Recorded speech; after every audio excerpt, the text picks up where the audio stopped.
कुछ यादें उम्र के साथ कमजोर नहीं होती, बल्कि और ज्यादा जिंदा हो जाती है। आज मेरी उम्र 50 साल है, लेकिन जब उस दिन को याद करता हूं तो आज भी शरीर में झुरझुरी दौड़ जाती है। अब मेरी उम्र 50 साल की है, लेकिन जब भी वो भयानक दिन याद आता है, आज भी रोंगटे खड़े हो जाते हैं। उस दिन मैं बेहोश होकर महल में ही पड़ा रहा। मनोज ने मुझे बहुत ढूंढा, लेकिन वो अंदर नहीं गया। घर जाकर उसने सबको बताया। मामा और गांव के कई लोग मुझे ढूंढते हुए महल के अंदर पहुंचे और किसी तरह मुझे बाहर निकाला गया।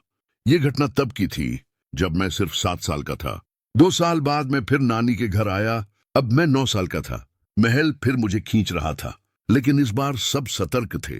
मुझ पर नजर रखी जाती थी और मैं बिना वहां जाए ही वापस लौट गया। फिर वक्त बीतता गया। मौसी की शादी, मेरे इम्तिहान, फिर नानी भी नहीं रही।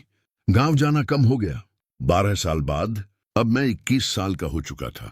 इस बार गांव जाना हुआ, मनोज की शादी के कारण। वही मनोज, मेरा बचपन का दोस्त।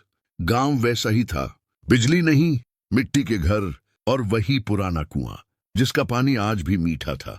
शाम को आंगन में चहल पहल, चूल्हे की रोटियां, कच्चे आम का पना और बच्चों की किलकारियां। रात को छत पर सोते वक्त फिर वही पहाड़ी दिखी और वही महल। अगले दिन दोपहर में जब सब सो रहे थे, मैं चुपके से निकल गया।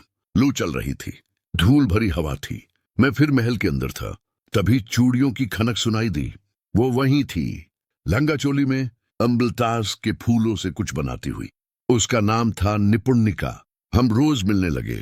मुझे उससे लगाव हो गया और शायद उसे भी। एक दिन मैंने अपने दिल की बात कह दी। उसने हाँ कह दी और गले लग गई। लेकिन उस पल उसके शरीर से सड़े मांस की बदबू आई।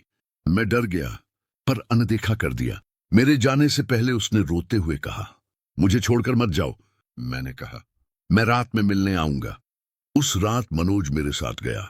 वो बाहर रुका, मैं अंदर गया। दिए की हल्की रोशनी थी। वो पीट के खड़ी थी। उसने कहा, आ गए तुम? अच्छा, तो तुम मुझे छोड़कर जा रहे हो? अभी मेरा बदला पूरा नहीं हुआ। अचानक वो बढ़ने लगी, इतनी लंबी कि सिर छत से लग गया। उसने मुझे हवा में उठा लिया। एक बार पहले भी तुम बच गए थे, अब नहीं, उसने कहा। मैं चीखा। मेरी आवाज सुनकर मनोज अंदर आया। उसने हनुमान चालीसा पढ़नी शुरू कर दी। मेरा हाथ पकड़ा और पढ़ते पढ़ते मुझे बाहर ले आया। हम दोनों जान बचाकर भागे। लेकिन कहानी यहीं खत्म नहीं होती, क्योंकि निपुणिका ने जाते जाते कहा था, तुम मुझे छोड़कर नहीं जा सकते। तो क्या वो आज भी वही है? और क्या उसका बदला सच में अधूरा रह गया?